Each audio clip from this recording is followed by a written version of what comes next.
오늘 본문에는 예수님이 가버나움에서 백부장의 종을 고친 사건과 우리가 읽지는 않았지만 그 이후에 나인성 과부의 아들을 살리신 사건이 기록되어 있습니다.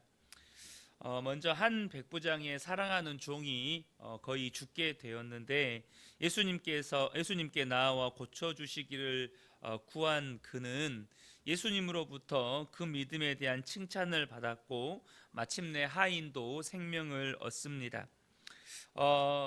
또한 나인성의 한 과부의 아들이 죽어서 장례 행렬이 지나가고 있을 때 예수님께서 다가가 관에 손을 얹고 일어나라라고 선포하시자 죽었던 소년이 관에서 일어나게 되죠. 이 일은 사람들의 입을 통해서 하나님이 자기 백성을 돌보신 사건이라고 그렇게 고백되게 됩니다.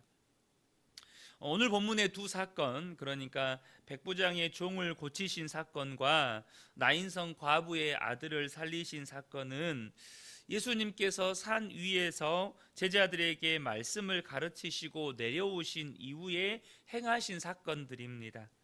그러니까 이 사건은 예수님께서 앞서서 제자들에게 말씀하신 소외자들을 위한 구원과 또 원수 사랑을 실천하신 사건이라는 것이죠.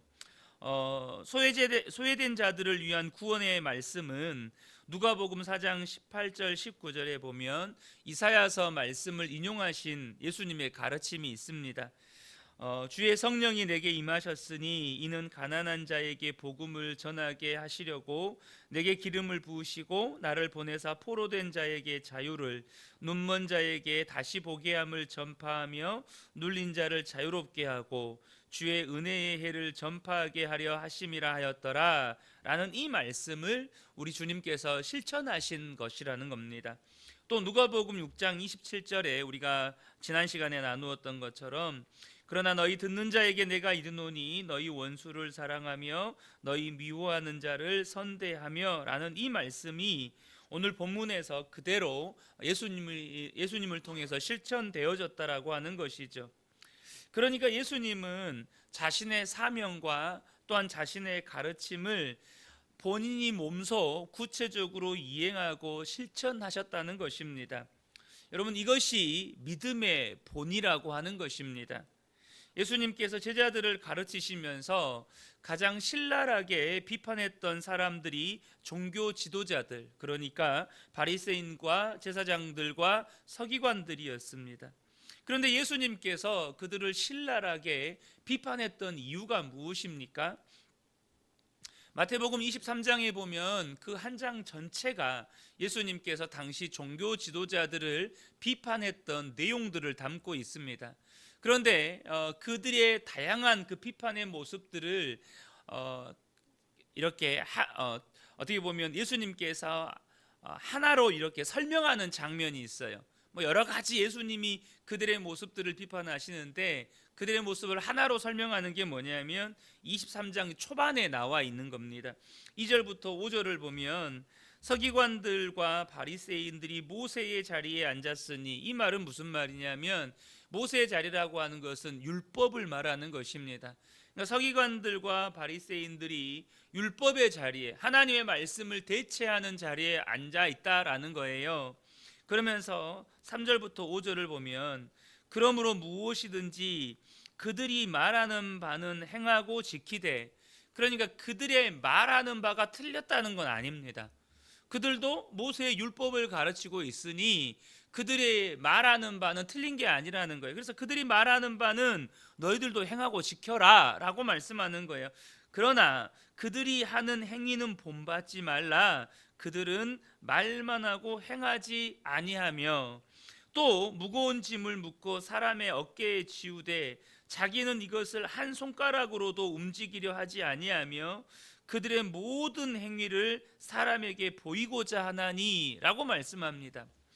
그러니까 그들이 가르치는 율법은 그대로 행하되 그들의 행동은 본받지 말라는 거예요. 왜냐하면 그들은 말만 하고 행동하지 않는다는 거예요.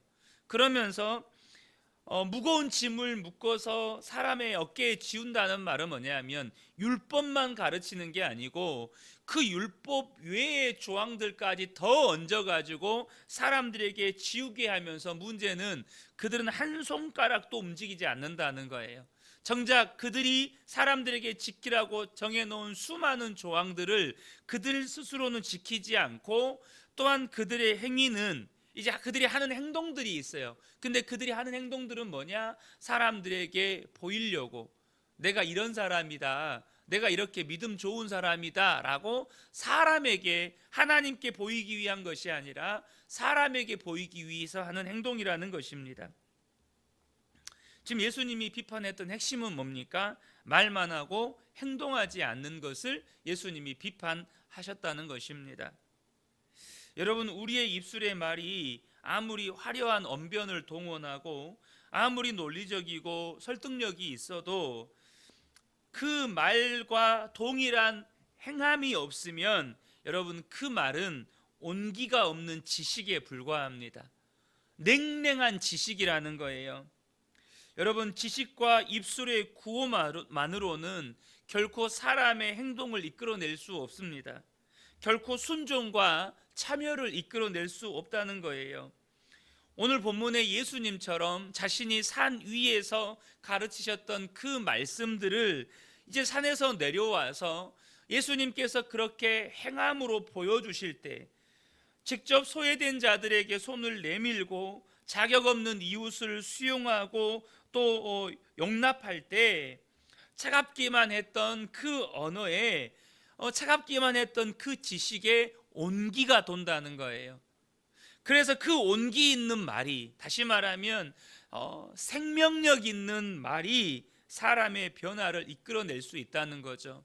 여러분, 우리 몸에 온기가 돈다는 말, 그 말이 무슨 말이죠? 피가 잘 순환된다는 말이죠. 생명력이 있다는 말입니다. 우리의 말에 생명력이 있으려면 여러분, 말과 동일한 행함이 있어야 한다는 것입니다. 말과 동일한 행함이 없으면 우리의 말은 죽어있는 지식에 불과하다는 것이죠. 예수님이 내려왔을 때 자신에게 찾아온 백부장의 믿음에 놀라십니다. 병든 종을 향한 백부장의 마음뿐만 아니라 이 백부장은요, 압제받는 유대 민족을 향한 호의와 존중이 있었습니다. 오늘 본문에도 보면 4절과 5절에 이 백부장과 함께 나온 사람들이 있습니다.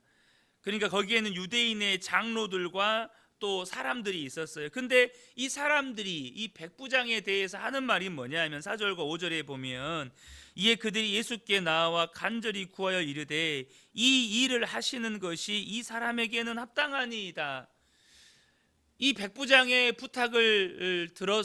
요청을 들어서 백부장의 종을 고쳐주시는 게 합당하다는 거예요. 그 이유가 뭐냐면 그가 우리 민족을 사랑하고 또한 우리를 위하여 회당을 지었나이다. 이 백부장은 유대인들을 이렇게 유대인 땅이 식민지다 보니까 그들을 군사적으로 통제하고 이런 역할을 하기 위해서 온 거예요.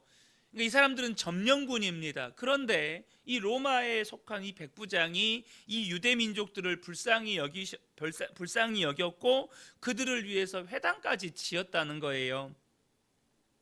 그러니까 이 유대 민족을 향한 호의와 존중, 그러니까 약소 민족들, 약한 자들을 향한 긍휼한 마음이 있었다는 거죠. 거기다가 주님의 능력에 대한 절대적인 믿음과 신뢰. 그래서 이것은 여러분, 하나님께서 자기 백성들, 하나님을 믿는 하나님의 백성들에게 기대하는 믿음이 예수님의 입장에서 보면, 유대인의 입장에서 보면 이방인에게 이런 믿음이 있는 거예요. 그러니 예수님께서 백부장의 믿음에 대해서 이렇게 말씀하시는 거죠. 9절에 예수께서 들으시고 그를 놀랍게 여겨 돌이키사 따르는 무리에게 이르시되 내가 너희에게 이르노니 이스라엘 중에서도 이만한 믿음은 만나보지 못하였노라. 여러분, 얼마나 놀라운 믿음입니까?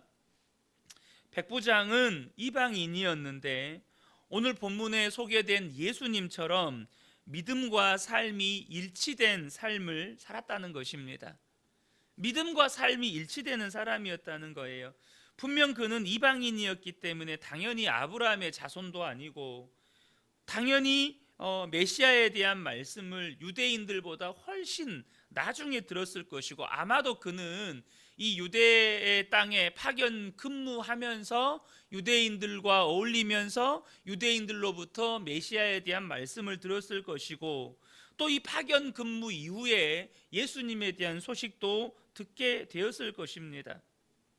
그러나 그는 유대인들보다 훨씬 더 대단한 믿음, 심지어 예수님도 놀라게 할 만한 믿음을 가지고 있었다는 거예요.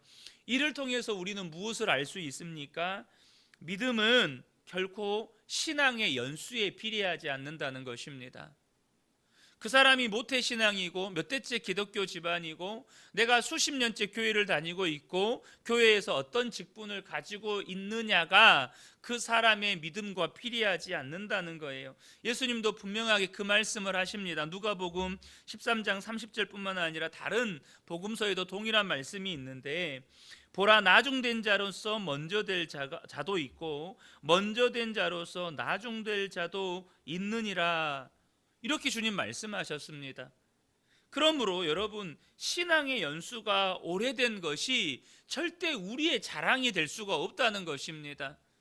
내가 교회에서 어떤 직분을 가지고 있느냐가 절대 우리의 신앙의 자랑이 될 수가 없고, 내가 몇 대째 기독교 집안이냐가 신앙의 자랑이 될 수가 없다는 거예요. 여러분, 오히려 신앙의 연수가 오래된 바리새인들과 서기관들과 제사장들이 예수님으로부터 어떤 책망을 들었는지를 저와 여러분이 보셔야 합니다. 그 말은 신앙의 연수가 오래됐음에도 불구하고 그 믿음이 자라고 있지 못하다면 오히려 그것은 예수님으로부터 엄청나게 책망받을 일이라는 거예요. 제가 최근에 그 TV에서 하는 이혼 숙녀라는 프로그램을 보게 되었는데, 처음에는 우연하게 이 내담자들의, 그러니까 이혼을 상담하는 그 프로그램에 나온 이 부부들의 말도 안 되는 그런 행동들을 보며, 그 모습들이 거기가 굉장히 자극적이잖아요. 그들의 행동이나 말들이. 그러다 보니까 그것이 어떻게 보면 호기심을 유발하고 흥미를 이끌어서 보게 되었는데, 이 보다 보니까 이 전문가들의 상담 과정 속에서 그 사람들이 왜 그런 행동과 그런 말을 할 수밖에 없었는지에 대한 이해함이 생기더라고요. 그래서 저도 그것을 목회를 해감에 있어서 또 성도님들을 이해하는데 이런 부분에서 도움이 되겠구나 싶어서 최근에 좀 보게 됐습니다. 그런데 어느 한 사례를 보는데 이 남편은 40이 넘은 사람입니다. 40이 넘은 이제 남편이고 아버지인데, 그 속사람은 아직도 너무나도 엄했던 아버지의 아들로 있는 거예요. 그러니까 아버지를, 나이가 43인데 아버지를 만나는 게 너무 부담스럽고, 아내가 아버지 이야기를 꺼낸 게 시아버지 이야기죠. 며느리보다 아들인 이 남편이 아버지 이야기를 내면 더 화를 내고 막 짜증을 내는 거예요. 그러면서 상담하시는 교수님이 그분에게 당신은 아직도 누군가의 이 아내의 남편 혹은 자녀의 아버지가 아니라 그 아버지의 아들이다 라는 말을 하시더라고요. 그러니까 아직도 그 내 나이는 43이 되었는데 그 속에는 아직도 인격과 성품이 자라지 못한 어린아이가 있다 보니까 어떻게 아내를 돌보고 어떻게 자녀들을 돌볼 수가 있겠습니까? 그러니까 남편은 늘 일도 않고 아내가 모든 경제 활동을 하고, 심지어 아내에게 내가 나이 먹으면 나 돌봐줄 사람은 당신밖에 없다 뭐 이러고 있는 거죠. 결혼하고 남편이 되고 아버지가 되었는데 오히려 아내와 자녀들에게 상처만 주고 있는 것이죠. 여러분, 마찬가지입니다. 여러분, 어린아이가 젖병을 물고 있으면 이쁘지만 여러분 30이 되고 40이 되어도 젖병을 물고 있다면 그것은 여러분 이거 말도 안 되는 행동입니다. 마찬가지로 신앙의 연수는 오래되었지만 믿음이 자라지 못하고 있다면 그것은 예수님께 책망받을 일이라는 거예요. 근데 예수님께 왜 책망을 받겠습니까? 여러분, 앞서 말씀드렸던 것처럼 바리새인과 서기관들과 제사장들이 어떤 행동을 했습니까? 말만 하고 행하지 않고, 그래서 수많은 유대인들에게 더 무거운 짐을 지어주고, 예수님께서 하시는 말씀이 뭐였습니까? 더 배나 지옥 자식 만든다는 거예요. 여기저기 돌아다니면서 그 종교 지도자들이 지옥 자식 만들고 있다는 겁니다. 얼마나 무서운 말씀입니까?